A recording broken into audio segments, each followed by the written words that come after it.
Rockies hosting the Cubs, and the Cubs are minus 190 on the money line. The Rockies are plus 160. The over-under is 12 runs again.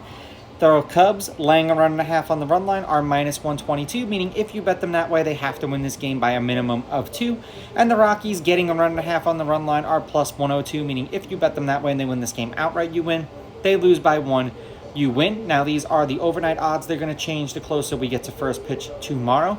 Thank you for everyone who has joined the Discord. If you have not done so yet, go to my website, rawsportstalk.com, click on the memberships tab, and then in the $14.99 package, there'll be a once you join, you'll get an email that has the link to my Discord in it, and it has all of my best picks. Now, I'm sure this is a game that everyone has just circled as a must-watch game, but we're going to do it anyway. Now, Assad let me down in his last start.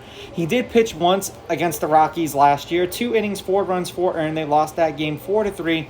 He struck out 3 batters in that game. They are 3-2 in his last 5 starts. They've lost his last 2 starts. He's averaging 6 1/3 innings pitched and 4.4 strikeouts per game in those games. He's got an ERA of 1.6, and the under is hitting his last 2 starts, and the under is 3-2 in his last 5. And I'm not saying that he pitched awful in his last game, but he gave up 3 earned runs, and the D-backs won that game 6-2. For the Rockies, Flexen did not pitch against the Cubs either last year or this year. He was a member of the Mariners, and, they don't play the Cubs all the time. They are 1-4 in his last 5 starts. He's got an ERA of 3.4. He's averaging 5 innings pitched and 1.2 strikeouts per game in those games, and the over is hitting his last 4 starts. They've lost his last 4 starts. He did pitch once. Oh, well, it would appear that he came out of the bullpen in relief. I must have missed that. 2 1/3, 8 runs, 8 earned. He struck out 1 batter in that game. He walked 2. He gave up 2 home runs, 74 pitches, and the Cubs won that game 14-9. So a magnificent pitching performance for Flexen in that one. Now, head-to-head, the road team's on a 3-game winning streak. The road team is 6-4. These teams are 5-5 against each other in their last 10.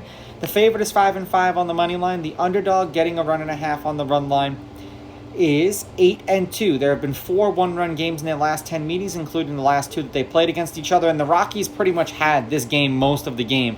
They were winning 4-3 the last I looked, and then ultimately they lost 5-4.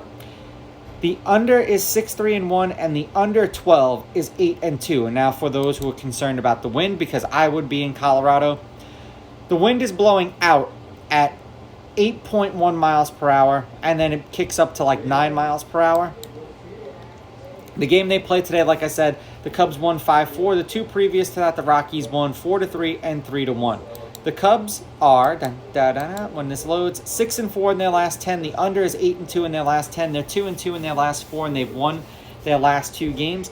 The under has hit in the Cubs' last 6 games that they've played in. For the Rockies, they are 2-8 in their last 10. They are presently on a 5-game losing streak. And today was the first game that went under for them.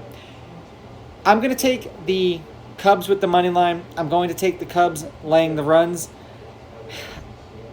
I'm going to go under because 12 is a big number, and unless they light up Flexen early, I don't foresee this game going over. These are just my picks. If you disagree, please go with your gut, and please bet responsibly.